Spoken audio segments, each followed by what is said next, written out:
Hey, everybody. Welcome to episode 5 of the Destiny and Beyond Gaming podcast. I'm Vigilant, and today I'm joined by Proxy. Hey guys, what's going on? We're rejoined again by Killer Greg.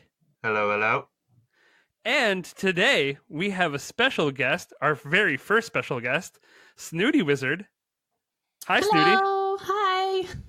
So, some of you guys might not know who Snooty Wizard is. She is one rockin' Facebook gaming streamer. She's awesome. And we're happy to have you on the podcast. Thanks for having me. Yeah, of course. I mean, this is going to be our first interview. I've never done one of those, but we'll get into that in a second. How was everybody's week? How was your week, Snooty? Hectic. Crazy. Busy. Hectic. And long. Yeah, same here. I had like a million trainings at work. It was crazy. Like that, and trying to grind out the rest of these helmets in the haunted forest when I don't have the super drive to do that at all, except for the shader. That was long. How about you, Prox and Killer Greg? My week was pretty hectic. I mean, it was first week back after work. I was off for a week, and getting back to the grind is not easy for me. So it was fun. I missed out on a bit of Destiny, trying to catch up on all my weeklies before they expire. That's about it. Hectic applies. Oh goodness, it's been double XP for Gambit too. That's been fun. I haven't been taking advantage of that at all. Oh, I haven't done it nearly enough, but it's triple right now, right? Yeah. Triple Infamy is live. Oh, good. I'm grinding for that second and third reset, so. Oh yeah, that mini Galahorn's connected to the second reset, isn't it? I think so, but I also need like the ghosts and the ship and the sparrow and triumph and all that stuff so I can get a badge and a seal and blah blah. Yes. Yeah. Hardcore completionists over here. Vigilant just wants that rocket launcher. That's it. Oh, that's literally all I want. But like next week is full curse week, right? So they upped the meatballs appearance rate. So that's going to be fun. You can get all that good stuff next week. I feel bad for people who haven't gotten the meatball yet. It's crazy, right? No, I feel the worst for people who got it and then lost. You know what I mean? Yeah. Because half the people who get it will just lose their first match with it, right? Yep. For people wondering why Proxy, myself, is being so silent, it's because I already have the malfeasance.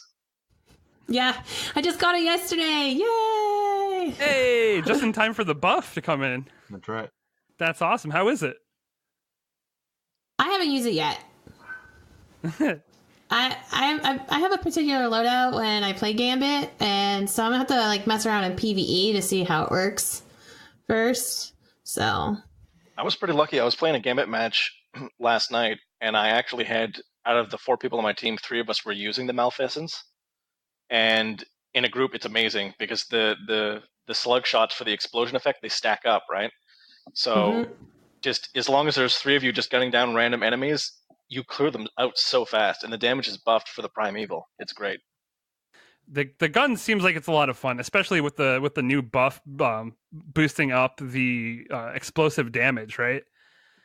So I can't wait to get my hands on that. That literally, I got the meatball like day 2 when he first came out with full curse week, and I beat him. And I had like the quest, like the corrupted strike, just sitting there for weeks. So at this point, I'm at the end. I'm just collecting my dark motes now. Yeah, I waited like 3 weeks before people were at least like high enough light level to use them as the like meat shields while I went in and tried to complete it. We did it after like 3 weeks of waiting, but the rest of the quest is pretty easy after that, I found. Oh, well, that's good. Because like I wasn't like super pumped at first to do it because the like getting those quest exotics, put them in the loot pool so that you could like, my big goal has been to get the shards of Galanor. So like adding more weapons to the loot pool that you already have was terrible. But now with the exotic changes last week that just came in, and those like all those guns are gone from the loot pool, and now you can hopefully grind out the rest of the Forsaken armor pieces that you don't have, which is really cool. Mm-hmm. So it sounds like everyone's doing good. Let's jump into our interview with Snooty. we are happy to get this going. Like, it's awesome that you came on the podcast today. One thing we really want to do is to like help promote the community and like just people who are awesome in it. And you know, I've watched your streams now for a while because you're creating quality content for Destiny, honestly, on Facebook Gaming, and it's just a lot of fun. Thanks. It is. It is. It's Facebook right now, other than like Fortnite, has a really small community with certain games, and we need more Destiny players playing because it's a saturated directory on Twitch. And so everyone goes to Twitch for their Destiny content because you have the big guns over there. And like so Stallion. you got Cathalion and Broman, but you've got Datto as well, who knows a lot of stuff about Destiny and whatnot. So we're hopefully trying to bring people over to Facebook or who don't know about Destiny on Facebook, who watch games and help grow Destiny as a whole. Darkness429 has done that great job at that. He's gotten a lot of people to buy the game. So now you have more people who are connected to the game versus just watching it and having them come in and talk about it and be like, I just hit level 50 and, you know, the tricks that you gave us are so awesome and whatnot. So it's interesting. Yeah, that's awesome. I mean, the community for Destiny has always been one of the things I've loved about it the most, and it's awesome when you see people climb the mountain and bring that game to more people. Mm-hmm. It's like you're literally sharing the game with like something special with people, and that's a great thing. What brought you to Destiny? Why Destiny? Oh wow. When Destiny was first announced, I've been a Halo player, and so we're very familiar with Bungie and their game styles, and we played Halo, and even after the Xbox One came out, we still played on our 360 and still played Halo because we were like, there's no Halo on it, we got to play this one. And then Destiny was announced, and we got into the beta. I was excited, but I kind of had reservations at first. But then once I played the beta, I was like, who, what, where, what, how, what's going on? I need all the answers. I have no idea what's going on. We were so lost. We're like, what are we doing in the tower? And what's all this mean? It took me probably 4 months to finally understand everything about Destiny once the full game launched. And I was just hooked. You turned a corner and there was something new you learned. There was, I love the chase for Grimoire. That was my favorite thing, which is why I love the triumphs.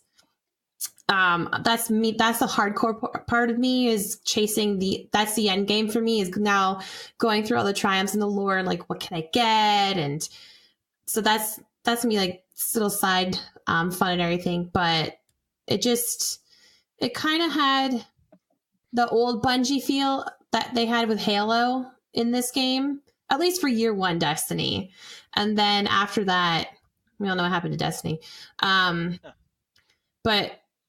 I don't know. It just captured me. And 2,000+ hours later, I only had one kid when I first started playing the game, so it was easier to play versus now where I have two. Oh, it pulls you in, doesn't it? Everyone has like that one moment where things just click, and I think a lot of us were Halo players, weren't we? Like I definitely played the hell out of Halo. Yep. Oh, yeah. Had Halo on the Xbox. This big brick of a system. It was so much fun, and we had tournaments with all of our friends back in college. God, I feel old now. I'll just remain suspiciously silent about that topic. Are you not a Halo fan? Or are you talking about being old? No, I didn't play Halo. Never played it. Oh, you missed out, man. Never played one game. No, it's not that good. I'm just kidding. Wait, so what was your favorite Halo? Mine? Reach. Halo Reach. Yep. That's the correct answer. That is the correct answer. Yeah, absolutely. I played so much like multiplayer. It was ridiculous. Like the grind for that was more so than the campaign. Like we played multiplayer till when we played it before we had kids, so we would be up to like 6 a.m. playing it. Like we were just so addicted to it. That's the only game I ever got that addicted to other than Destiny, but that was like hardcore. So, but Reach was definitely top notch. Halo. So you hinted on it, or you hinted to it. This is my next question. How do you balance being a mom and a full-time streamer? That seems like it's daunting. Kind of is. It works out though. My husband works from home, so I get the best of both worlds. My daughter's in kindergarten, so she's gone all morning. And since I'm up at 5 a.m. because she has to be at the bus for 6:15, it works out perfectly that I can start my stream about 7 till 11 or 12. And then I have the whole afternoon with the kids and do evening and stuff like that. Weekends are strictly for family, unless something happens and I can want to stream. And since our son is only 3, he's pretty independent. He's the type of kid who wants to like play by himself, or he'll chill with daddy in the office and pretend he's working. So right now it actually really works out well. There's days where I feel like I am dragging. And like I try my hardest not to show it when I'm streaming, but sometimes it does. But my community is very understanding, which is amazing. A lot of them are parents too and understand, or work full time and understand. So, yeah. So like it's just you've got to find balance. I used to be a night streamer, but then that started taking, we can't do that here, being up at like 5 o'clock in the morning.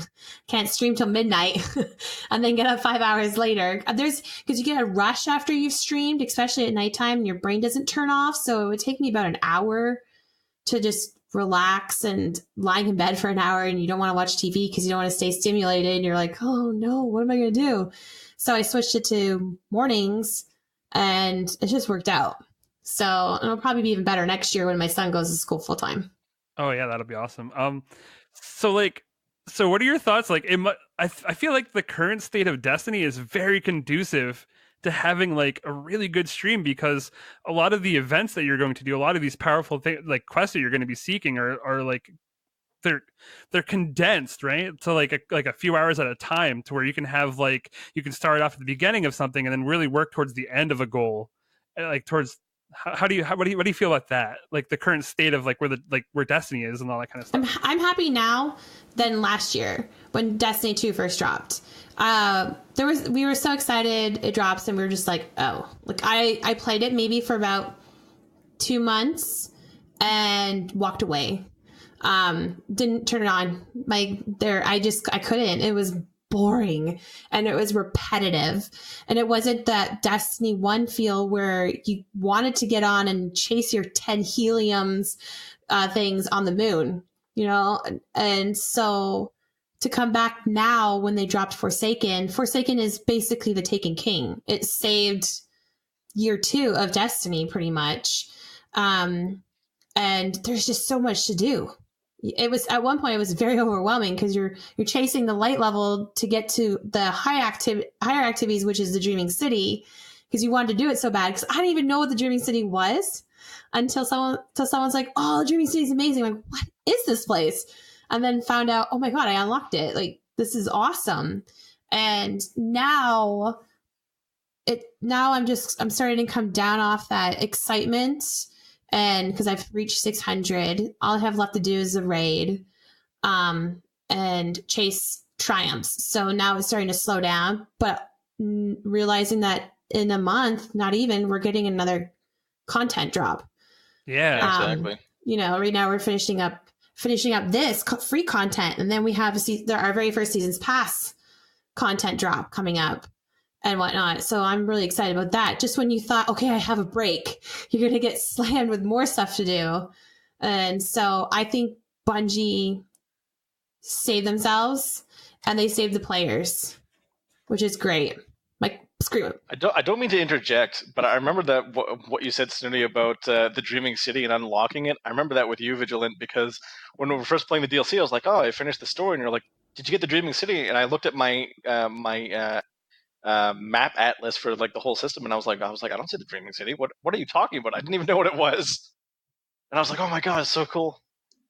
Yeah, I watched other streamers to find out what it was, and I was like, oh, there's a whole other... Yeah, what?" exactly. It's like Rivendell. The space elves have created a magic castle. I was like, oh, I gotta get this. Yeah, no, it was. I think you hit on it. Like there's so much to play in Destiny right now. Whereas like the first year of Destiny 2 had to just be hard for creating content. Like, how did you even do it? I didn't stream Destiny. As soon as Destiny 1 ended, I played well, that's not true. I played a little bit, but I did a lot of Fortnite. When you're on Twitch, Fortnite was the game to play, and that's what I played. And what were other games I played? A little bit of The Division, Overwatch.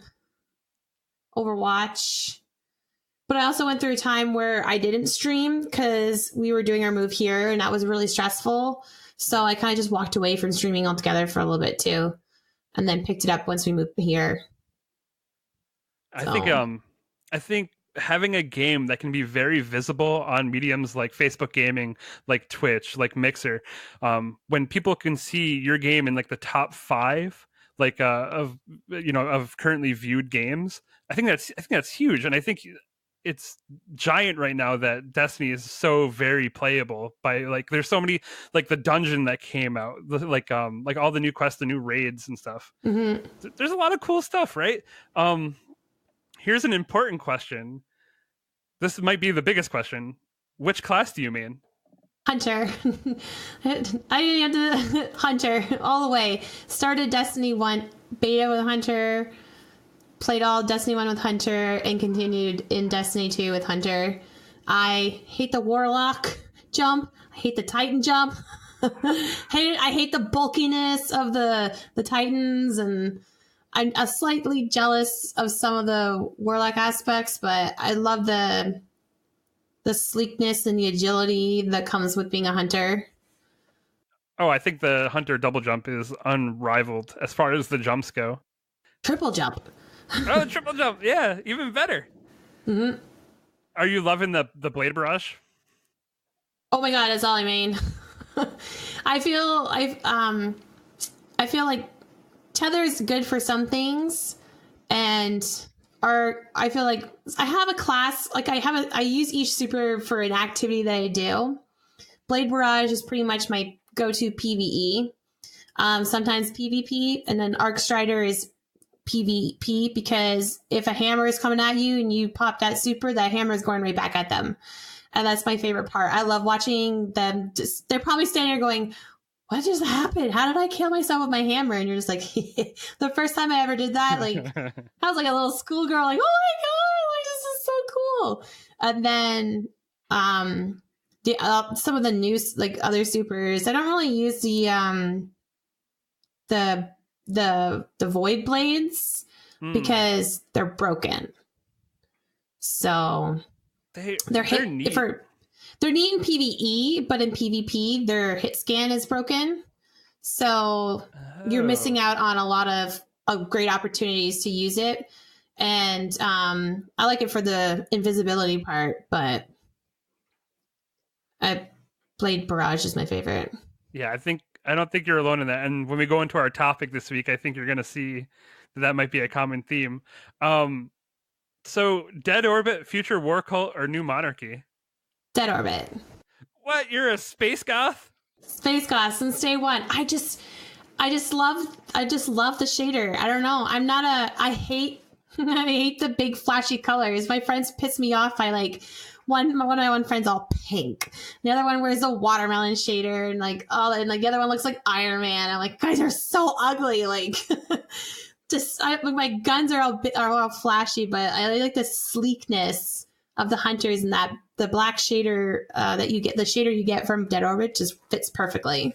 That is a cool shader. I will give it to him. Yeah, I was Dead Orbit in D1 because of that shader. What was Super Black, right? That came from them. Yeah. Yeah. But now the shaders are just a completely different monster. It's Future War Cult forever. They're the only ones who are right. I'm just like ideologically, Future War Cult's where it's at. Just saying. So, if your ghost had a name, if you could name your ghost anything, what would it be? Oh my. This might be a hard question. I don't know. I never really thought. That is a good question. I don't know what I would name my ghost. I mean, mine's named Sarsaparilla. Oh, I would probably name mine like might be after a character from Harry Potter, just because they're wizards and I'm a wizard. So I would probably name it something like Hermione or whatever, something silly. I just never really thought about it. In the back of my mind, it's always going to be Peter Dinklage. Like, I always used to call him. We used to call him Dinklebot. I used to call my Dinklebot all the time. I think we all lament the loss of Peter Dinklage here. It's so funny because everyone hated him until we didn't have him, and then it's like, oh man, I really Not miss true. Dinklebot. Never hated the Dinklebot. Always loved it.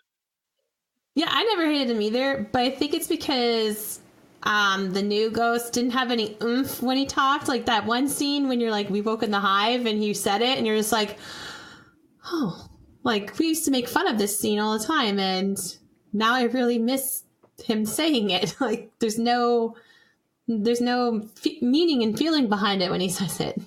Well, Destiny 1 was like a little darker. There was more depth. Like the storyline was a lot more like hardcore. And then like, so Peter Dinklage was like the easy, like, let's get him out of here. We'll bring Nolan North in and we'll just introduce a lot of yucks. Pretty much. Here's another hard question for you. If you could have any loadout without any restrictions from Destiny 1 or Destiny 2, what are you bringing? What 3 weapons? From Destiny 1, I'd bring the last word. And see, that's the problem. I'd have 2 exotics. I have to choose. If I could do 2 exotics, you can. No restrictions. All right, no restrictions. I would do last word, plan C, and I would probably do. I'd have to pull it up. I can't remember the name of it. I got a really good rocket launcher going, and I like it more than any rocket launcher other than Gallahorn, obviously, from Destiny 1. It starts with a Z. Sorry, a Z. Sorry, I forgot. Zenobia D. Zenobia D, yeah. Zenobia D. Yeah, but I'm also loving the Crooked Fang right now, too. So if I could have 2 power weapons, that'd be awesome. I would trade between Crooked Fang and then Zenobia. For sure. Just dual wield, why not? Oh, yeah, like hold up the rocket launcher in one and shooting the fusion in the other. Yeah. There's been crazier cheeses out there. That's for sure. That's true. That's all I have for questions. Other than where can people catch you streaming? You can catch me over on Facebook. It's fb.gg/Snooty Wizard. And I'm there Monday, Wednesday, Thursday, Friday from 7 to 11. And then on Tuesdays, I stream from 1 to 5. And those are all PM and Eastern Standard. Yeah, give her a watch. She is awesome. Oh, thanks. I like to watch because you know what? When I'm at work, I just throw on your stream because you're always up so early. That's another thing. Everyone's like, I'm catching you while no one's here at work, so I'm allowed to watch you. And I'm like, that's awesome. Yep, I'm in that boat for sure. So we can go ahead and jump into this week's TWAB, and you're welcome to join us for the whole rest of the episode, Snooty. Sure. Yeah, awesome. This week's TWAB was not very long, not very much going on. I would actually direct you guys, if you're listening to this, to go over there and check out the section on getting granular with the Masterwork armor. It's a little more than we should probably, like, I don't want to have to read it to all you guys. That would probably bore you. But it goes into Masterwork armor, like what that does percentage-wise, and how when you upgrade your Masterwork armor, it creates like a multiplicative bonus stacking with your super defenses. So it's really cool. It outlines why it's actually important to be using your enhancement cores nowadays for your armor. I know I haven't done that until this week because with the patch that just came in this week, I've been getting so many enhancement cores. and now I can throw them around a little bit more willy nilly. What do you guys think about that? Well, I was throwing around Masterwork cores willy nilly before the patch, so I don't know that it made so much of a difference. I'm a hoarder, so I know Vigilant. We play Destiny quite frequently together, so I've mentioned it before. I had like a stack of 400 Masterwork cores. Yeah, I know. I just saved them. You're just like Scrooge McDuck, just swimming through the coins, man. I wish there was a marketplace for Destiny. Proxy would be a millionaire right now. Everyone in the clan and our community, they're all like, man, we're just out of Masterwork cores. And I'm just like, yeah, that's horrible. And I'm just maxing out weapons while they're complaining about the shortage. Just like masterworking. But yeah, no. So I'll just remain suspiciously silent again. So also in the TWAB, they unmasked the winners of the Festival of the Lost costume contest, and I can't tell you what those pictures look like, but they're pretty silly. So definitely check that out. And the Refer a Friend bonus is now live. So make sure if you have someone that you know who's going to get the game, or you can con someone online to get the game, and then friend you with your friend link. Do that because there's a 10-step quest and a lot of cool items. Did you guys get to look at the Refer a Friend bonus items? Yeah. I didn't. They're cool, but I still don't quite understand how this works. So the way it works is you can link yourself to your BattleNet and get a code. And then you just link people to that code, and then it'll link your accounts through BattleNet. So as long as somebody has bought the game within the past 7 days or upgraded to Forsaken within the last 7 days, then you'll get a special quest chain, which will give you all sorts of cosmetic goodies. There's a special caveat. If you got the game between October 16th and November 7th, that'll still count. It's like the one they did in Destiny 1. Yeah, I didn't do that either. I started it but never finished it. It's a lot of steps for a shader. It's not just a shader. They actually give you like the Borealis. They give you an ornament. They give you a sparrow with an ornament. It's a lot of cool stuff, and a ship, I think, and an emblem. So there are some good rewards packed in there for sure. I'm annoyed that you get the Borealis for it. I don't want special content locked behind that. I'm okay with it, namely because I got the Borealis day 1 of Forsaken. Oh, is it already in the game? Yeah, I think it's a year 1 weapon. I think it was in year 1 weapon. Yeah. Oh, okay. Well, I don't care. Who cares? Yeah. Oh my god! How about that year 2 exclusive right now? The Wave Splitter. Oh, can't wait to have my hands on that. Yeah, that's gonna be nice. So funny. I don't know any of the exclusives for PS4 because I'm an Xbox player, so I just don't pay attention to it because I can't. Like, we just make fun of all the stuff that comes to us after. Like the Strike was meh, and the Crucible maps are like horrible. They don't make any sense. And then the weapons, you're just like, oh, okay, cool. The cool thing about the new exotic weapon from Xbox is that it's the Void Trace rifle, right? And it starts off really powerful, and then like the damage like dips down. But if you can keep it going, like keep the rate of fire up again, so you have like a rally barricade, it'll come back up and then down and then up. So it's a weird gun, but it's pretty cool. And then you get damage amplified every time you run over an orb of light. So it's cool. I can't wait for next year. I think the other things I noted on that were pretty cool that I found in the TWAB, the Nightfall unique rewards will drop more consistently now. The longer players go without a unique drop, the higher their chances of a unique reward on their next Nightfall completion. That's pretty cool. That's a pretty good change. I know a lot of people that were doing like 80 runs of Nightfalls just to get like the DFA. Yeah. You know? They need to do a better job at cycling through the Nightfalls because some of them are being repeated every week. I was like, I've already got that gun. I have 5 more strikes I need to do. Give me them. I can't wait.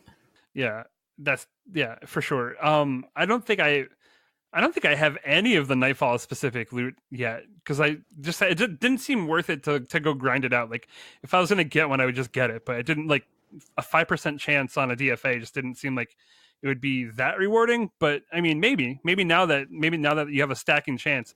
If you want any of the seals, especially like say if there's a destination one, you need to complete the badges. And in order to complete the badges, you need to get some Nightfall weapons. So that's why a lot of people were grinding out the Nightfalls for certain ones, like the one on Mars. It drops a rocket launcher, so some people were grinding that out. The Braytech rocket launcher. Yeah. Oh, I don't want to talk about that. That's the only one I need. I'm like, 89 runs, didn't get it. Gross. 89. Oh, and here I thought 18 runs of Escalation Protocol for an SMG was bad. I don't have that either. Oh my goodness. Oh, Proxy, you quit just early. It's a 5% drop. You needed to do 6 more Nightfalls to guarantee, right? That's how statistics work. I'm just very sad. It's just I that Nocris strike. I could do that with my eyes shut.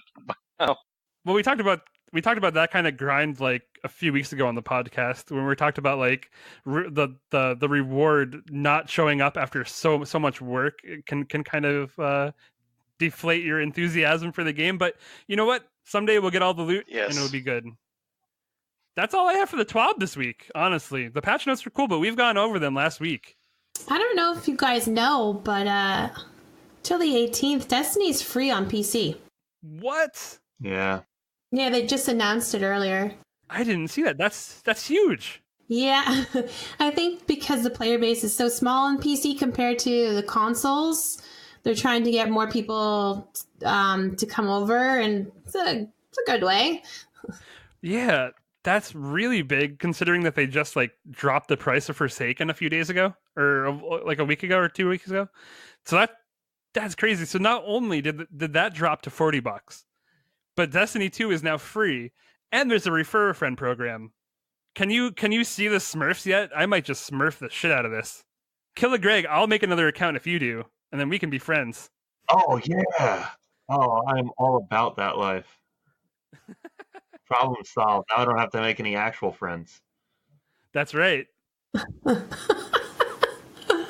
So that wraps up our TWAB. We can go ahead and jump into the topic for the week, which is the best supers around currently for PvP and PvE. Now, we could go into every single super. There's a lot to go into there, especially the newer ones, and just kind of break them down. But I don't know that we don't necessarily need to do that. You guys have had your hands on the game. If you're listening to this, you guys know what's going on. I think the most important thing to talk about is what's the best for PvP and PvE. What currently is like all the rage. And this week, I have posted several polls around the interwebs, and I have some definitive lists for you guys, and we can talk about this. Now, if you were going to say that there is one class that definitively was the best in PvE for one super, what would you say? Nova Warp Warlock. Titan Hammers because of Melting Point. Ooh. This is PvP or PvE? For PvP, we'll go into PvP first. PvP first. Oh, PvP? PvP, yeah. Oh. Well, if it's PvP, then yeah, it's gonna be that Warlock warping, invincible to kill. Don't say it like that. You have to say the Warlock Nova Warp. It's so exciting and good and great. So I'll break down the top 5 PvP supers in reverse order and see if you guys have your mind blown. So number 5, as voted on by the interwebs, is Fist of Havoc for the Titan. True. That's got to be higher than number 5. Get out of here with that. 5. No, number 5. All right. Well, let's see the rest of the list. So the thing about you might think it's better than that, but the thing about Fist of Havoc is it's getting shut down very easily by like supers like Blade Barrage or whatever, or like even people with just normal guns that can get away from you. All they have to do is like double tap backwards and jump away, and they're not going to get hit by your stuff if you don't know how to hit left mouse, right mouse, left mouse, right mouse. You know what I mean? BB on controller. If you're on controller, I have no idea what it's BB. Because there's like the dash forward and then there's the slam, right? And if you change those up and do one then the other, you can hunt someone down that's just doing the backwards dance with you pretty easily. Yeah, my issue with the Titan Slam has always been that I can't quite understand where the radius is of what like his damage is going to be. Like I'll jump out of the way and think that I should be absolutely safe, and he'll still get me. It's the whole up in the air. Like, you're up in the air and they're on the ground. And it's like, Yeah. how did I die if it's hitting the ground below me, but I'm in the air? Like, that never made sense to neither. me. Yeah, I would agree with that. Never. You know what my favorite part about that super is, though? The part where you kill everyone and they hate you? Not only that, my favorite thing to do is like when you slam the ground and then it electrifies it and like leaves like a pool on the ground of electricity, and then like someone will run up to it after they've killed you and then die themselves because of it. So basically, everyone hating you is essentially why you like that super, just like Greg called it. I mean, when you're a Titan, you have to have thick skin. You know what I mean? Because you know what you're up to.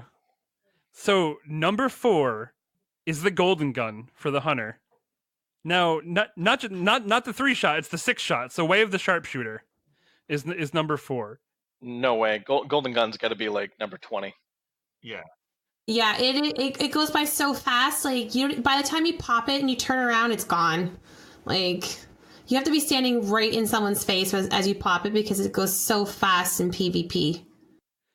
I've gotten wrecked by like people who are good with golden gun are great. You know what I mean? Sure. You can take down a whole team almost if you're fast enough. I wouldn't say it's not powerful, but compared to all the other options, it just feels pretty inferior. See, I've tried using the 6-shot Golden Gun in PvP a lot, and what I find is, say you run into a room and like on your left you see 5 Guardians and you pop the super, chances are, in my experience, they gun you down right before you pop it, or you do use it and then they gun you down anyway because there's 5 of them, right? It's just, I mean, if they made it so that when you used it, it buffed your resilience to make you like really tanky, then I'd be like, that's actually, then I would think it would be higher on the list. Yeah. It always does feel like you're almost a glass cannon when you're in golden gun, doesn't it? Which is what it is. Yep. You know what's funny though? Oh yeah, for sure. You know what's funny though is like the Way of the Sharpshooter specifically, which is the one on this list. I never unlocked that last perk, because if you remember when Destiny 2 came out, there was a bunch of people like talking about min-maxing, and they're like, don't unlock the last perk because then it gives you the 6 shots instead of the 3, but the 3 are just actually way better with that class setup. So I never unlocked it. So it's still sitting there for me. It's weird that you can't toggle it. It is, isn't it? Like the Destiny 1 system where you could toggle everything was pretty cool.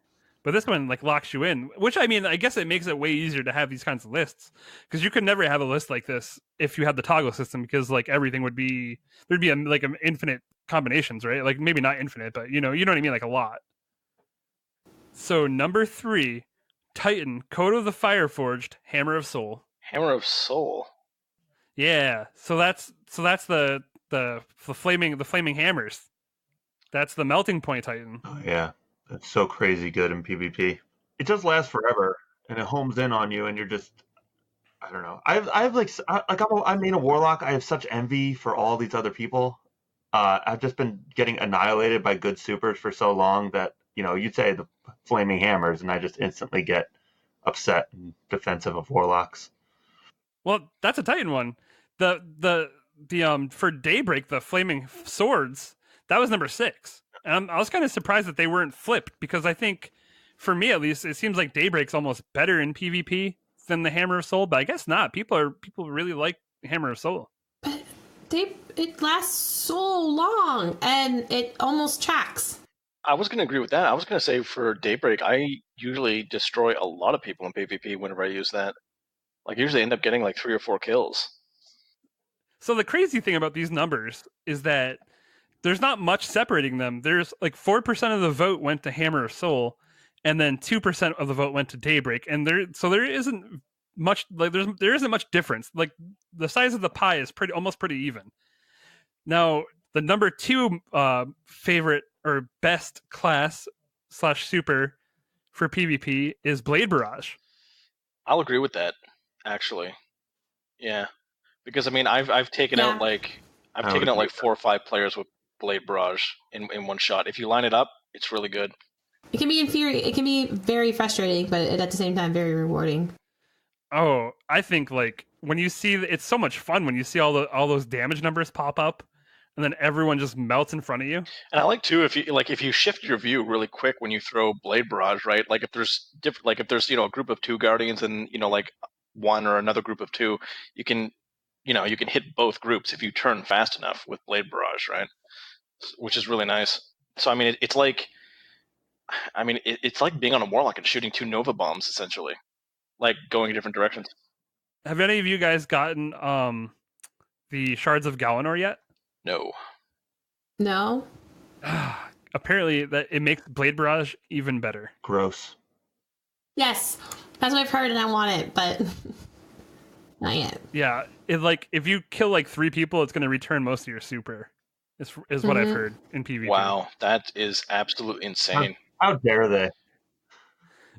Yeah, it's insane. You can literally keep that super up for a good portion of the game.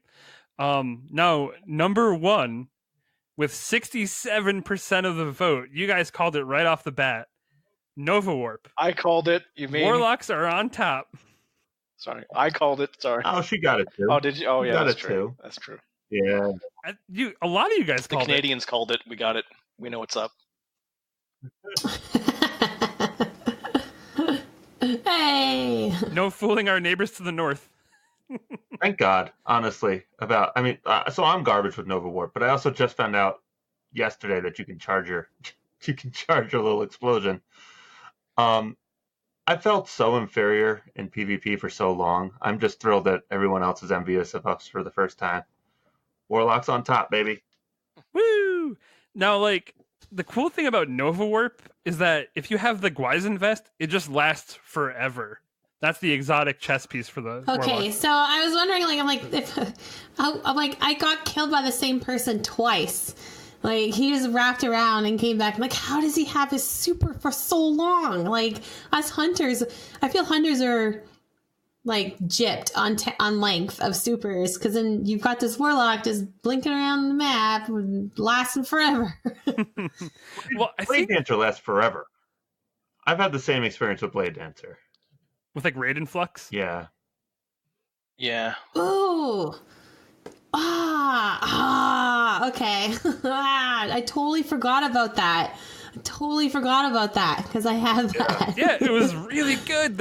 I think every class has one item that just makes their super that is already crazy, even crazier. To be fair, though, the Hunter has 2 of them. Because what is it?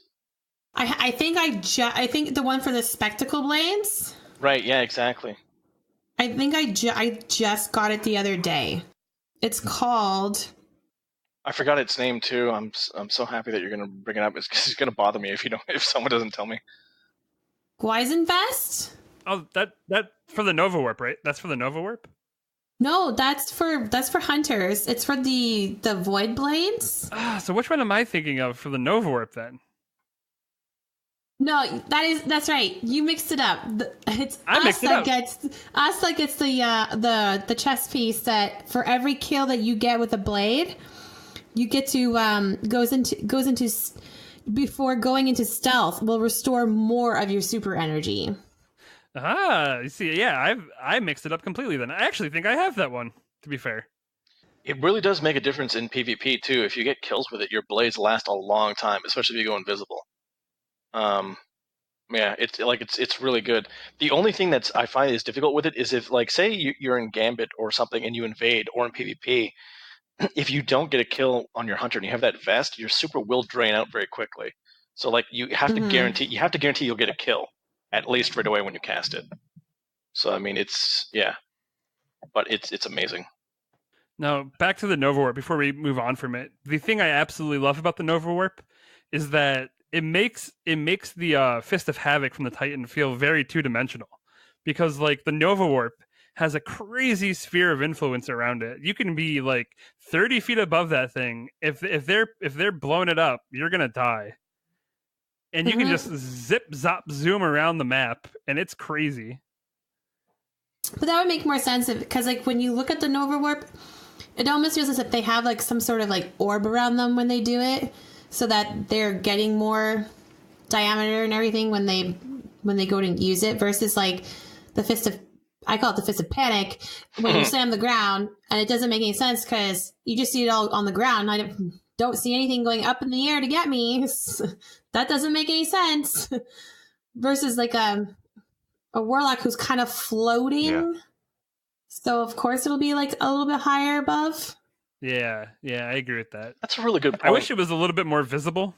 Yeah, that's a really good point in terms of versatility of the supers, though, because like Vigilant, what you said about the Titan with the Fist of Panic, which I love that name, with the with like the aftershock field, right? Like like they leave an aftershock, and then the Nova Warlock would have a higher range, like for above, because it shoots out in an arc or in a field. That'd be really nice. But yeah, Fist of Havoc is so annoying when you jump above it and it still kills you. I think everyone kind of gets annoyed with that. Someone tried to make an excuse of why it gets you in the air, and I was like, no, you're slamming the ground. Wouldn't that mean if you slammed the ground that everything would shoot up in the sky and maybe kill you then? But, it's a grounded super. Right. It's a bunch of tiny pebbles shooting you up into the air to get you. Yeah. Whatever pebble. Yeah. Hey man, that one pebble got me. Yeah, exactly. I was gonna say our Guardians survived like everything, but no, those freaking pebbles. Yeah, look out. It's interesting when you look at the top two for PvP that like one of them is a prolonged like reactivatable super in Nova Warp, and then the other one is just a straight up damage burst in Blade Barrage.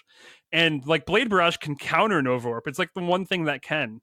And I wonder if it's so like so incredibly popular right now because it can just cancel a super like even more effectively than a tether shot.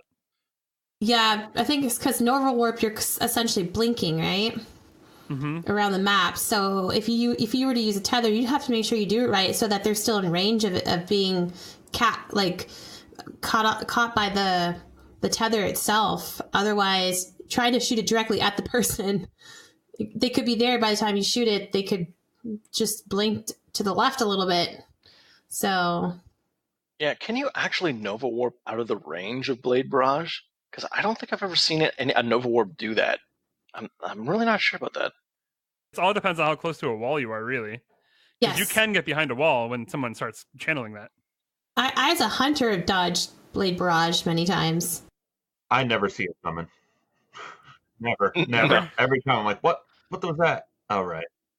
You just hear it and you're like, oh. Whereas like you hear Hunter when they're using their hammers, you hear that ding and you're like, run!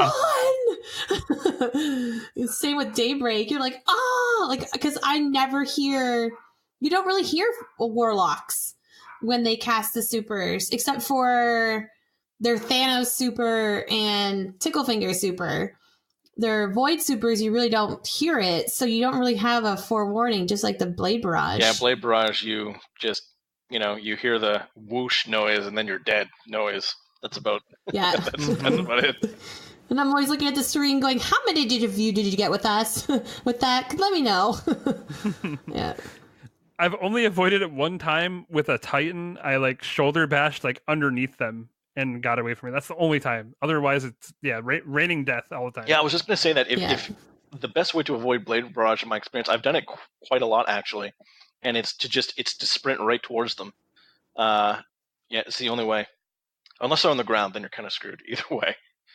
Pardon my French. So let's jump into the top 5 PvE supers.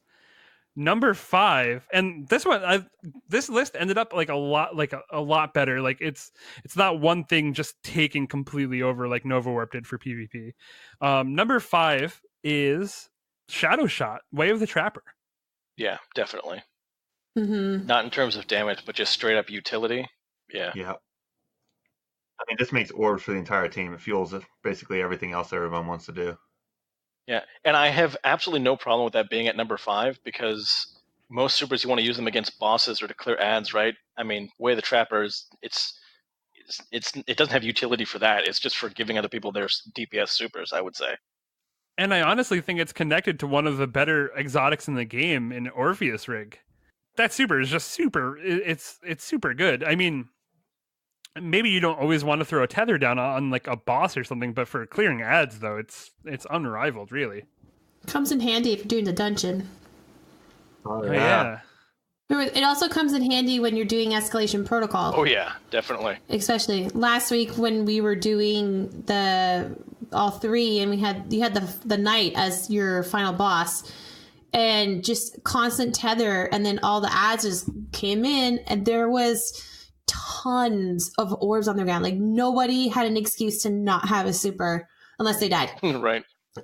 It was just, I was just constantly blade barraging. There was constant wells, there was constant tethers and hammers and the shield, and it was gross, but a good gross. It enables like snowballing like no other class can.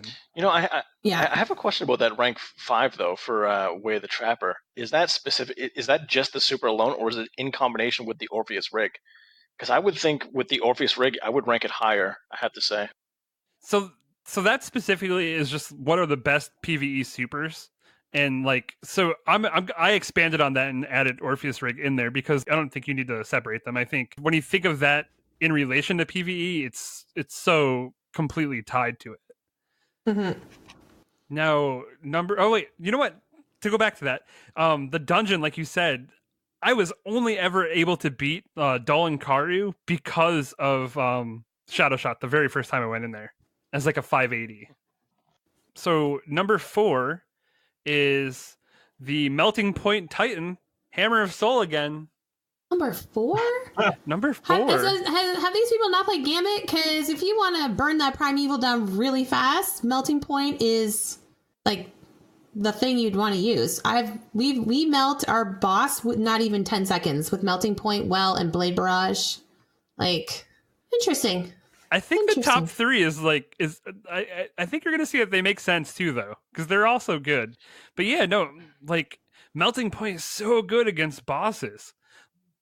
I mean, that's why you can like cheese Riven the way you can, right, with cluster rockets, because you can apply that damage buff. What's the percentage difference between rank 4 and 3 in terms of melting point? I'm just curious, like how much did it end up in position 4 in terms of a vote? Oh, 1%. 1% between 1% between Hammer of Soul and our number 3, Well of Radiance. Yeah, I can see that. That's interesting. I think we're seeing like this meta in the higher level PvE events where Well of Radiance is taking over because it gives you health, it gives you the what's it called? It gives you the damage buff for your weapons, and the person who popped it can if they're wearing the Phoenix Protocol can get their super back. So it's pretty good. It's pretty strong. So it's reliable and it's increasing your survivability and your damage output. Yeah, or the Luna faction. Yeah, I was going to say, if the Warlock was smart, he'd be wearing, or she would be wearing Luna factions so that you could stand in that well and never reload your gun until it runs out. Exactly. Or you run out of ammo. That's also good too. It somewhat depends though, like, because you don't want to use Luna factions, for example, if you're DPSing a boss and you're using the Whisper, because if it's auto reload, right? But I mean, I have to agree with you again, Snooty. Like Well of Radiance with Luna faction. I mean, yeah, that's just, I mean, godly. It's how we beat the dungeon so fast in the final boss fight. Oh yeah. So, because our Warlock was able to get his super back twice. And we didn't have we were going for that triumph where you don't have the Wizard's Knights respawn again, like for a second, like you do a second phase. So because we just had Luna faction, the Well, and then Blades, and I think it was Tether. It'd be interesting. I don't think I've ever been in a group that needed a second phase. I must have gotten that triumph right away. We did the first time we ran it. Oh really? Well, yeah, so in my group, I'm the highest. I was the highest in our clan because I have more time, obviously, to grind out the game. So I got to 600 before everybody. So the dungeon was pretty much a breeze for me to go through. And then I had like a 60 and a 70 with me. So the final DPS, like if you use Sleeper there, you're doing max damage. Where they were like, how are you getting max damage? I'm like, ugh. Because so I'm like, here comes the second round. The second time we ran through it, they were higher light level, and we just blew through it. So I like the Well of Radiance. I feel like it makes Warlocks really useful. But again, similar to my issue in D1 with the I forget what it's called, but the ability to bring yourself back. I find myself in raids specifically. I think it was just called Radiance, wasn't it? Yeah. I find myself in raids like just holding my super again. Like that was always my biggest complaint with the Radiance was like you were just there as a safeguard in case everyone died. So everyone else was doing all these rad things, throwing hammers and all that stuff, and you're just like, all right, guys, I'm ready. I feel like that a little bit with the Well of Radiance. No, that's again. what you get for being I know. Oh, burn! Space wizards. My other options are throwing lightning at my hands, and again, I'm just sort of like, all right, guys, I'm ready. So while I'm thrilled that Warlocks are relevant, and and Well of Radiance actually can be a lot of fun if you can like chain it together and just have it going like one on top of another. It doesn't encourage the idea of being a space wizard very much, in my opinion.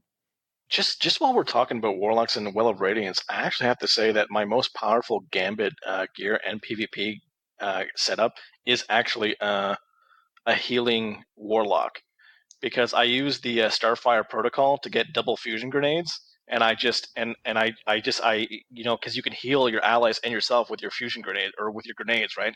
So you get like a double heal. And then you have all class abilities that just increase like your rift and super regeneration. Absolutely insane, because I'll cast my super Well of Radiance, throw down an empowering rift, and overheal myself, and you can just stand there and just gun down players, and they can't kill you. I even remember in Gambit I took 3 Slaber shots and they couldn't kill me while I was in my rift. It was insane. Because just like overshield. They basically brought me down to 1-shot health, and I was fully healed again, and I threw down a grenade, overshield, they shot me with Sleeper again, I just wouldn't go down. And I cleared out 5 Guardians with that super when I invaded. So I mean, yeah, like if you set it up real nice, it's crazy powerful. It's just one of those supers that are so good to have on your team. Maybe you don't want to be using it because you don't want to like take away from like the fun supers, right? But it is good to have. So number 2 is another new class. It's a Titan class, Code of the Commander, Banner Shield. Really? Yeah. So there's a new thing out with Banner Shield that people are like kind of just figuring out. Whereas like if you throw on like Doomfang pauldrons and you just like run up to something and slap it and it explodes, like you can clear out a whole entire room of ads if those like explosive if those explosives like can go across the room. If you can chain them, it can do a lot of damage. And people are loving this class, and also it helps out. There's utility in it. It's a support class, right? When you come down to the super, it's pretty good. What do you guys think? Who wants to take this one first in the trashing of this super? I don't know who wants to go first. This is the one that the Titan can put the shield in front of you and you can shoot through it, right? Yeah. So like basically like because don't they call it like a weapon shield? It's almost like a weapons bubble, but it's not. And someone used it when we were doing Escalation Protocol, and I always stood in front of him because he would stand too far back. And I have the EP shotgun, so I'm like, hey, wham bam in your face. And he's like standing behind us. I don't know. I don't see it being used too often, though. No. Yeah. None of my friends use it. My gut says this is awful at number 2, but if there's some new combo that I don't know about, maybe it's great. I suspect you put this on Reddit, which is the quote unquote elite of Destiny. Well, I mean, they're more informed about this type of thing. I wouldn't call anybody on Reddit elite. But like maybe there's something insane that I don't know. Destiny is interesting in that there's all sorts of combos you just don't know until 6 months out. So maybe it's baller and I don't know it, but this seems ill-placed. So MTash just came out with a video, I think in the last week, where he said that this is the best class in all of Destiny, actually, because of how much damage output you can muster up with that debuff, the grenade with the melee debuff, where it blows everything up. it's really, really strong. It might be worth toying around with, honestly.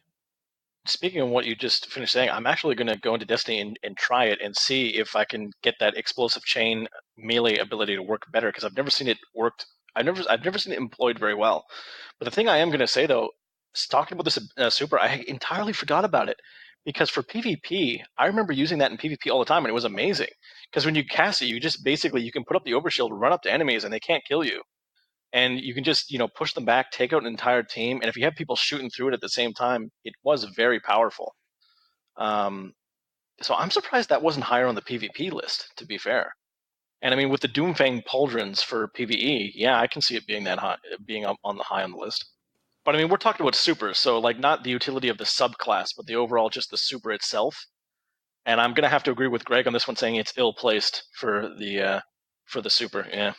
I think if you look at this, 3 out of the 5 of these classes are purely like utility based. They're support classes, and in PvE, it looks like the best supers that people really like, or at least they think are the best, are these supporting supers. And I think that's important to note on that there is helping the overall team in general. And Banner Shield does that. It increases your damage. You can still put out DPS with it if you need to hit with it. It's all around pretty good. Yeah, I don't know. I disagree with that. Again, Snooty said it perfectly. Like if someone puts up that barrier, I end up standing in front of it, So, or I end up standing far to the side, not using it. I also think too, it's like you're not aware of it if you're in front of the person. You always knew when your Titan was going to throw a bubble down, and this one you're not aware of because it's just you see them walking with it. You're like, this just looks weird. Like, here I am. Here's my purple shield. Follow me. I'm somewhat biased because I end up using rocket launchers, and I end up having one of those Titans with his barrier walk in front of me, and I blow myself up. So.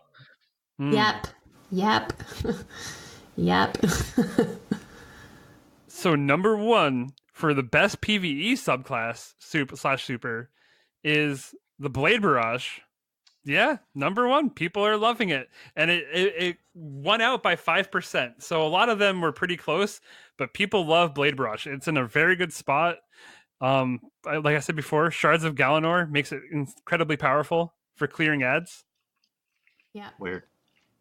Maybe it's great. I mean, a lot of what I do is based around raiding and stuff like that. I've never seen anybody be like, oh, we got to make sure we have a Blade Barrage Hunter for this raid. I think it's because it's weird how, like, it's not weird, but solar, I feel in Destiny 2, if it's a solar super, it's much more used versus in Destiny 1. Destiny 1, you had, like, it was Void. You had the bubble. You had the one-shot golden gun, but you'd use tether more so because you wanted orbs, especially in raids. And warlocks, I can't remember what warlocks use other than like to revive themselves so that you didn't lose the encounter. But whereas this one, you're like, okay, who's got the melting point? Who's got the well of radiance? Is there a blade barrage, or does someone, which I still haven't gotten, does have someone have Celestial Nighthawk for that one shot? If not, we're doing blade barrage. So yeah, no one even cared about Nighthawk on the list, and Nighthawk is so good. Like that golden gun is so powerful. But I think what you're seeing is, like, at least in this poll, that most people that play the game aren't raiders. Like the people who complete raids are a very small percentage of the Destiny population. So when you ask them what is the best PvE class right now, the majority of them are playing different content. So the majority of them are going to answer in a way that maybe the content they're going after, like Blade Barrage, is really good for, right? Like it's certainly a very strong super, and maybe it's really good in your gambits. Maybe it's really good in your dungeons and in other areas like that. You know what I mean?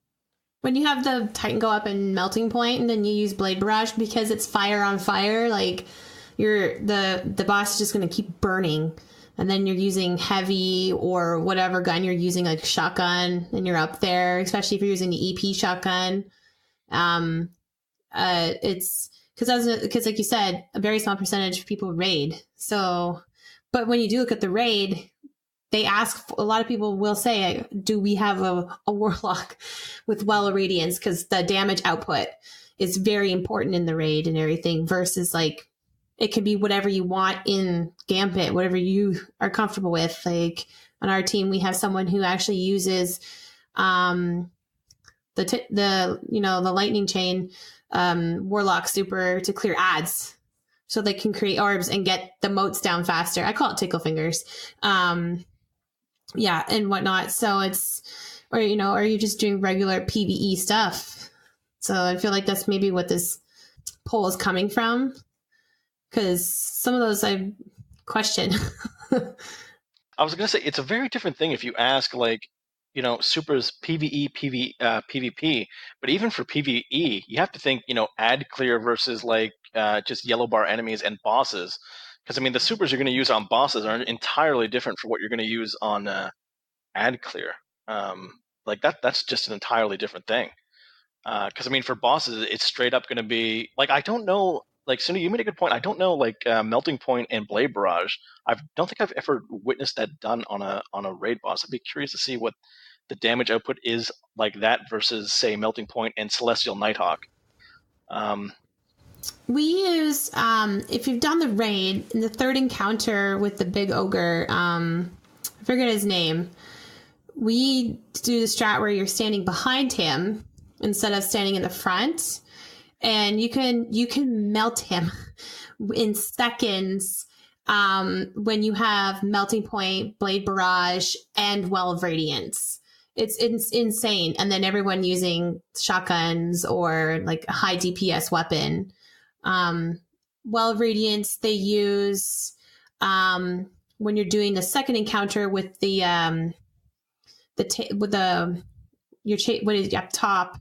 You have to go get the crystals and shoot each other with the crystals. Sorochi? Like you clear all the ads and then take her. Right. Yeah, that one. That way you're all staying there. Actually, Well of Radiance has been used throughout the entire raid when I've raided. And I used Blade Barrage for ad clearing, so that everyone could use their supers for the boss. And then the one time we used, the two times we used was first encounter and third encounter with Blade Barrage, because the damage output was insane. Honestly, I think what you're seeing is that like a lot of the supers that were picked for PvE at least are support stuff that augment your weapons and your damage output with weapons, because weapon damage is so much more important than your super damage. Like, yeah, Celestial Nighthawk can be like a good amount of burst damage, but Blade Barrage is a lot of burst damage to not only what's in front of you, but like everything around it as well. So I think that's why you're seeing that hit number one.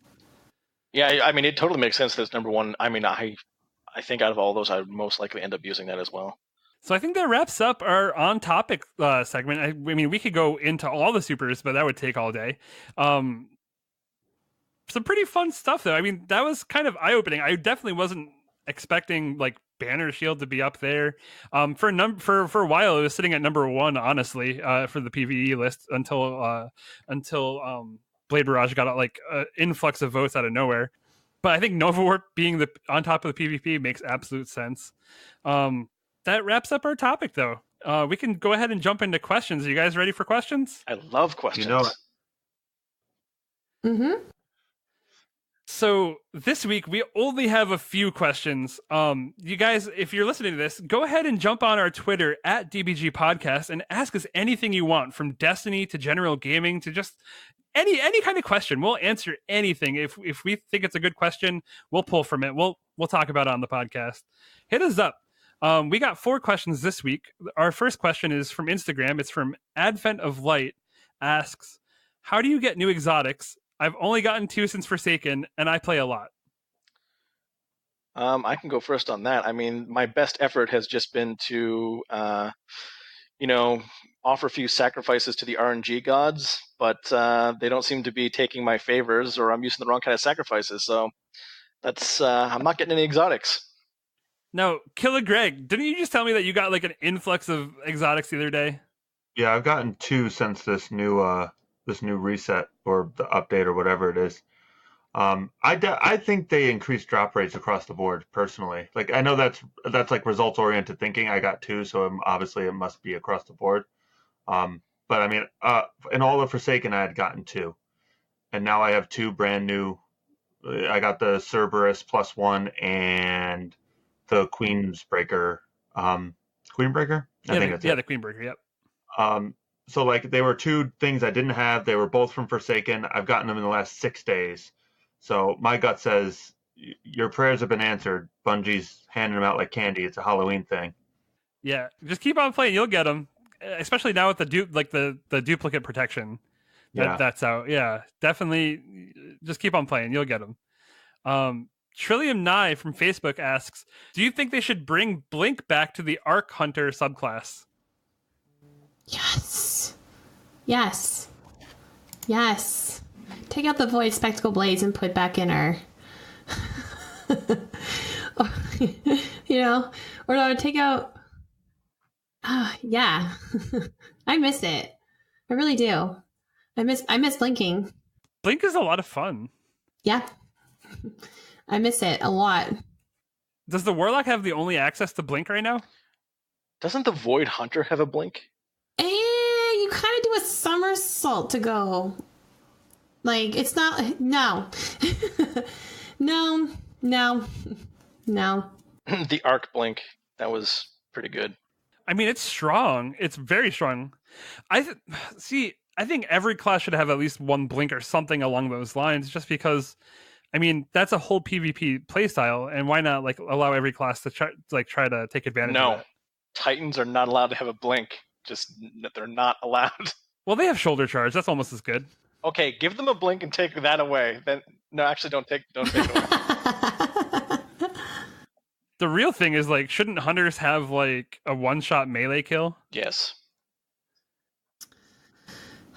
It's been every hunter's dream.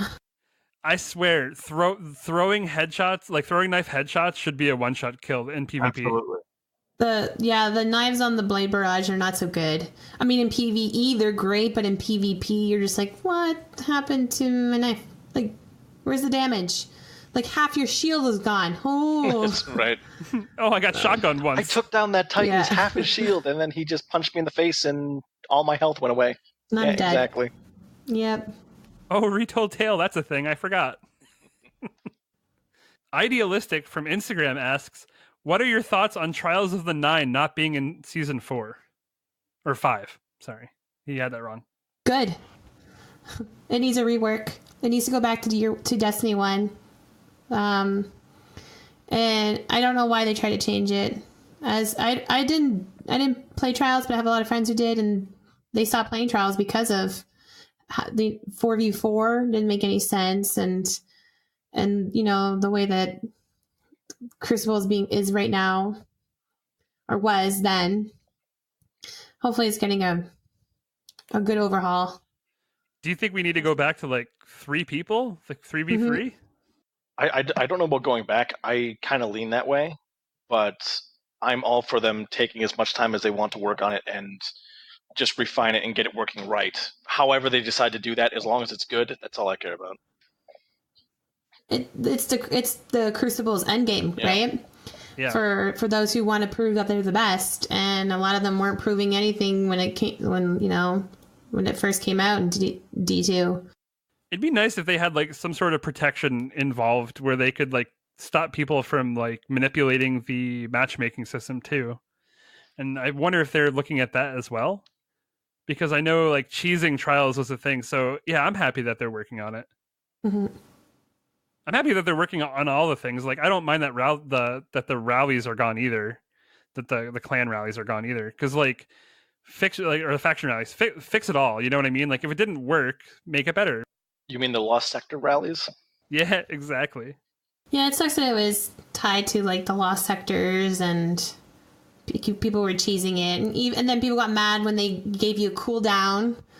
It's like, you're mad because you can't not cheese it, but you can't like consistently be running it over and over. And yeah, for faction rallies, I would love to see something like I don't know, like maybe what they have for like Prestige Eater of Worlds, where you go in with all the same faction, and you have to complete the strike with only like sidearms or only revolt. Like, just something creative like that would be excellent. But I look forward to seeing the changes they're going to make. Yeah, me too. Absolutely. Rob J from Facebook asks, after seeing it used as the main Festival of the Lost activity, can you see the Infinite Forest ever being more than just a gimmick? Will it reach its full potential? What do you guys think? No. I think in order to quote unquote reach its full potential, it would require an amount of attention and resources from Bungie that they're not willing to put forth. Mm-hmm. I would disagree. Absolutely agree. You guys all are in agreement on that? I think with this event, we saw them use like the change it into the haunted forest, and I think it was kind of like them putting their foot in the water and testing it out. It could be cool. I think at some point we'll see that expanded on more in the future. If not in the Infinite Forest, in something that functions much like what we just had. I think we'll see it expanded on. I think that it will be halfway between what we have now and what it could be.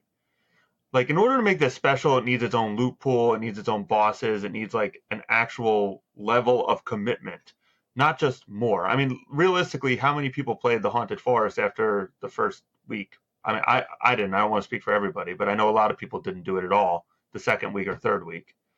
It got old. I got my gun. Okay, the masks are cool, but that's it. So in order to actually go into something like truly incredible, to have like interesting bosses at the end and its own loot pool and stuff like that, its own exotics, be like a weird little mini raid type thing, I just don't think they're going to put the effort forth. I only ran the Haunted Forest twice, because I was like those masks weren't enough for. Because after the event's over, you don't use them for anything. Yo, it's not about the mask; it's about that sweet shader. Nah. That's what I'm going for. Precursor Vex Chrome, the only shader I need. No, I think we'll see this expanded on. I think we'll see this system come back without a time limit in the future. Bungie is getting so much positive feedback that I don't think that there's any way this is going away forever. I think if it turned more so into like a horde mode kind of thing where it got hard, like there was no time limit, but it got harder and harder. And then say maybe like as the levels got harder, you got only so many wipes before you were done. Mm-hmm. Type thing. I think that would be cool because then that would be something like a lot of PvE people would do. And then make sure you have things that people want to chase while they're in there. Like I know a lot of people get very salty when it's like, well, this particular activity has a certain thing tied to like weapon or something, but sometimes those activities need that because it's going to drive people to actually play it versus like hand me the gun now type thing or hand me that armor or something, and not it be not just a ghost or ship or sparrow reward because no one's gonna go and do it. You know, I won't. I hate when I'm opening those engrams and all I get are sparrows and ghosts. It's like cosmetics are cool, but we want like things that actually change up the gameplay for us. Yeah. I agree 100% with what Snooty just said. And I mean, I would grind the infinite, like if there was a horde mode like that, I would grind that ridiculously if they offered Bright Dust as a reward, just so you could like download shaders from your collections or even like cosmetic things that you get because they require Bright Dust to get. Like say you want to pull out an exotic ship and you just want to change it. Well, you know, having like a horde mode like that to earn Bright Dust would be great. Yep.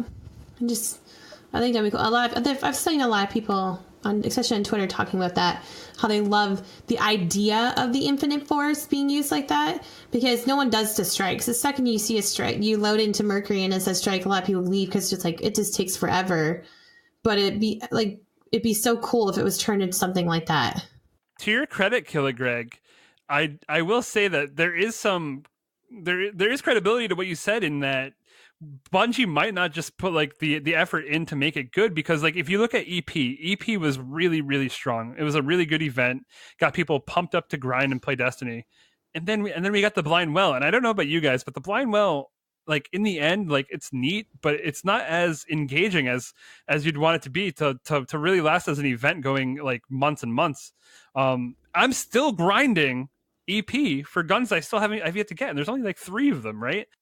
Yeah, but it's just that they make the drops impossible to get. Like some people are lucky and get 1 or 2 like round clears, whereas some people, like I know someone who had 150 clears to get a shotgun.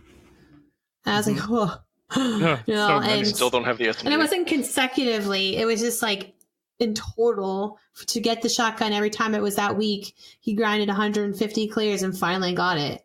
But he wasn't giving up. And I was like, that's the kind of drive Destiny should have for certain things. So Blind Well had some weapons attached to it. I think the Blind Well would be a better success. And now that, especially since they got rid of the Telesto issue with it, so Absolutely. the first time it happened, I was like, "What are they doing? Like, I don't understand this. What is going on?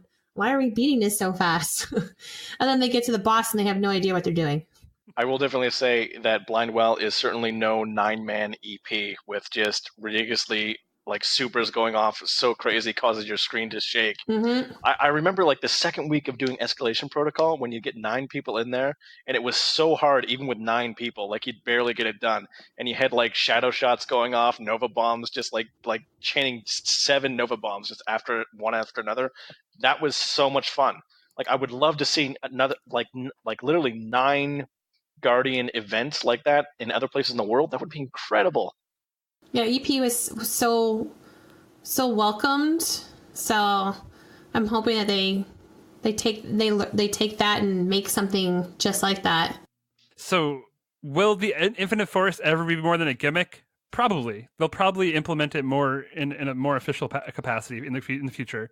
Will it ever reach its full potential? Who knows? From EP to Blind Well, it all depends on how much loot they're going to put in there. That's specific, I think. And that wraps up our Destiny segment. Like, we're all done with Destiny for the week, guys. We're not going to go beyond with our gaming news. Oh, yes, gaming news. Proxy, what do we have for the week? Gaming news, I mean, this week, I don't think it's going to be anyone's surprise. It's just everyone just raving about Red Dead, really.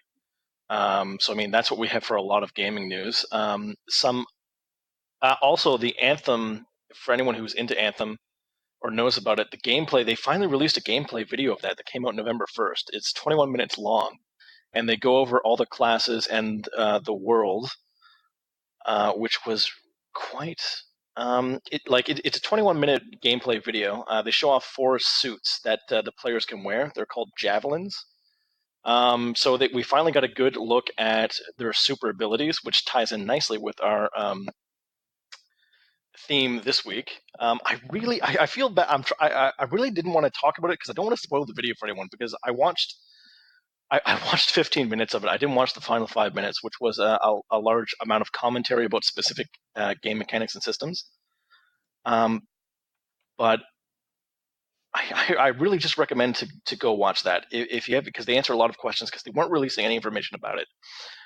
But the newest thing that they brought up in the video was one of the suits. They called it the Interceptor, because they talked about the other 3 suits. The Interceptor, they described it. It's like a ninja, basically. Like you fly through the air, you're very agile. You have spinning blades. You cut through hordes of enemies. Just amazing.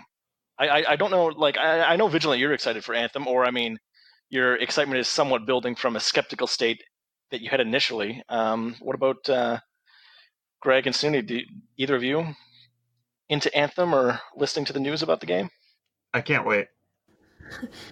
I was really excited when it was first announced, and then extremely disappointed when they had nothing to show us. Nothing. And I was like, oh. And I kind of just lost interest. I'm going to wait until it comes out and I see like gameplay from players themselves. I want to hear raw, like impressions and stuff of what they think before I play it. Yeah, so it kind of lost me. That's fair, definitely. Greg, you got anything to add about that? Yeah, I try not to ride the hype train too much because of a bad experience with BioShock 1. But in general, like the game looks good. I really like BioWare. Like I know Andromeda was kind of garbage, but other than Andromeda, I've never been disappointed by a BioWare game. So the game world looks cool. It has a good pedigree of game developer. So I'm going to put a certain amount of trust in it. And I mean, I don't know. I buy every game that comes out. Like I got Spider-Man sitting over there in the wrapper, so I'm gonna buy it. I'll probably play it. I don't know. It depends what's going on with Destiny that week. Right. I mean, see, I'm in the same boat as you. I really try not to ride the hype game for Anthem, but huge BioWare fan. I've said it before. And yeah, never been let down by any game that BioWare even made. Mass Effect Andromeda, still loved that game. Yeah. Yeah. Oh, especially after they fixed the bugs. Like I was replaying Mass Effect Andromeda not that long ago, and it was great. I hear it gets really good at the 25-hour mark. Yeah, maybe you have to grind a little bit too much. Other than that, like it's been a lot about Red Dead this week, and I got it on PS4. I wasn't gonna get it. I couldn't wait, and I was looking around for news if it was gonna come to PC. No news. And then today, it looks like they gave a nod that they're going to be porting Red Dead over to PC. So that news finally broke today, 5 days after the game came out. When though?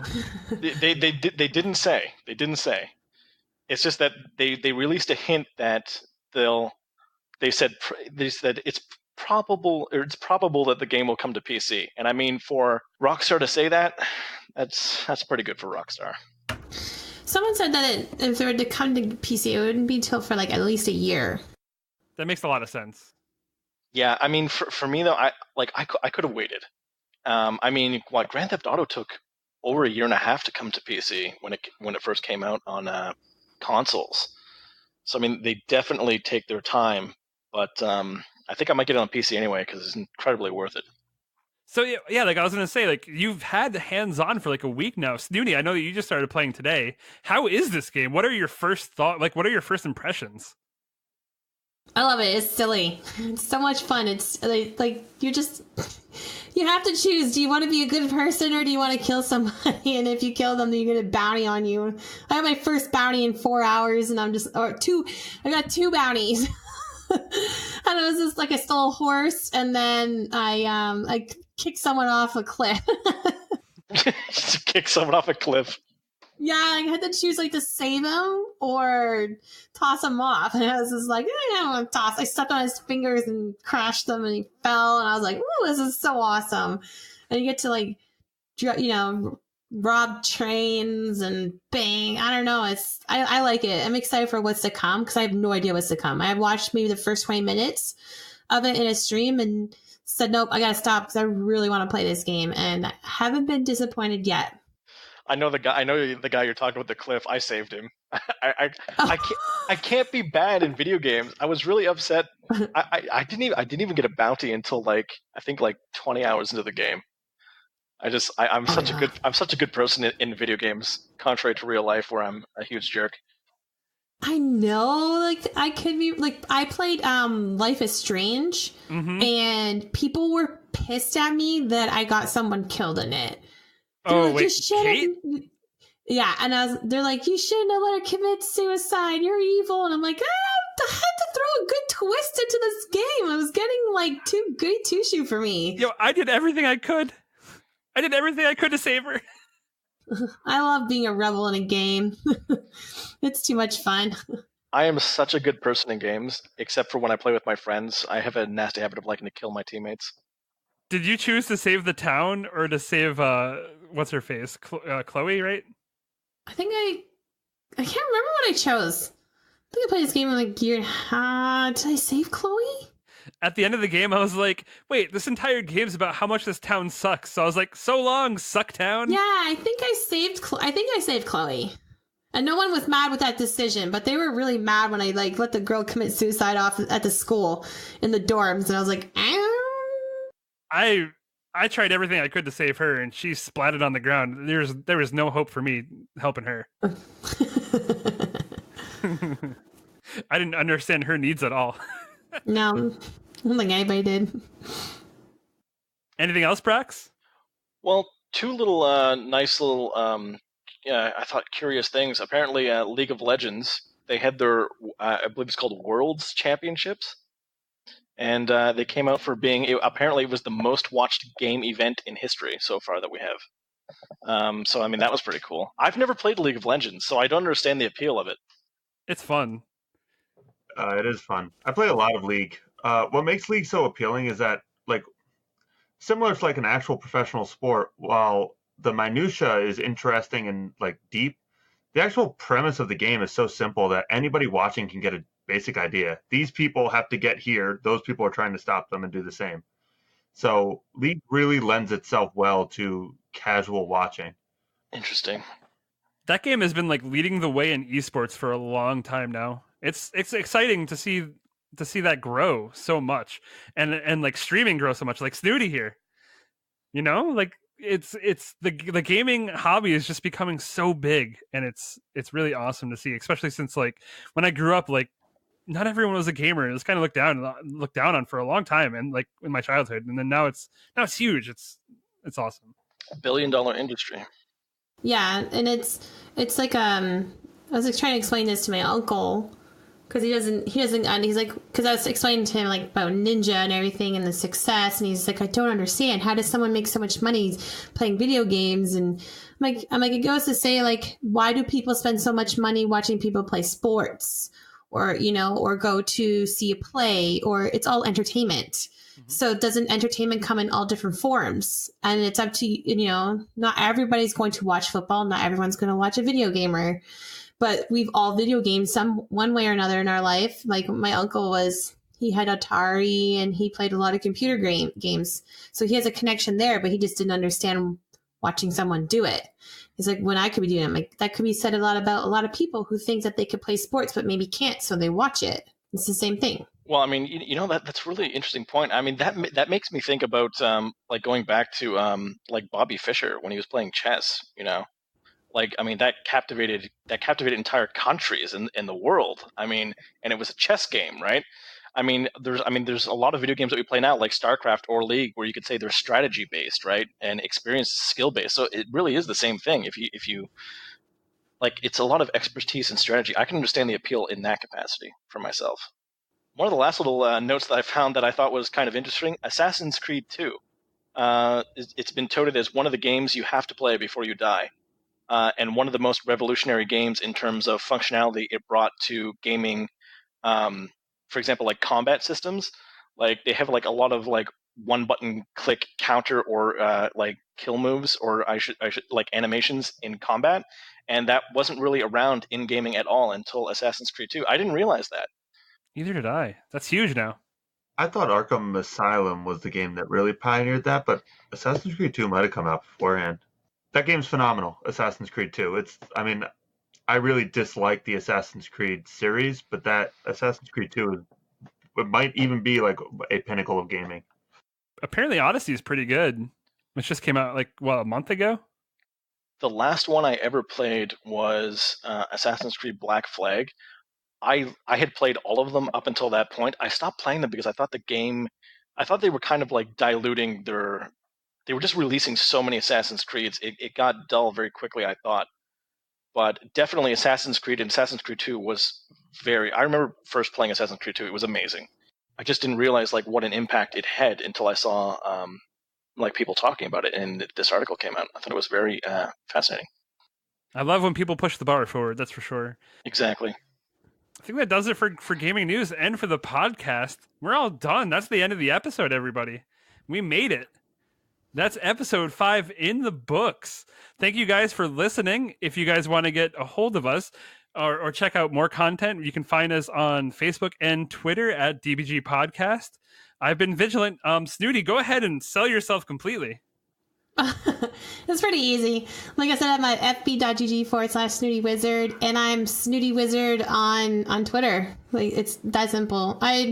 If you want to Instagram me, I'm Snooty Wizard there, but I'm not that entertaining on Instagram. So otherwise, I'm Facebook and Twitter. It's been an infinite pleasure having you on, by the way. It's been awesome. Indeed. Killer Greg, Proxy, you guys want to sign off? Yeah, I am Killer Greg. You can find me at Killer Greg on 17 on Twitter. You can find everything I do at idiotswithmics.com. And I'm Proxy, and you can find me as always just being a loyal servant of Destiny and Beyond Gaming channel. That'll do it for us. You guys have a good week. Thank you for listening, and we'll see you next time. Thank you. See ya. Bye.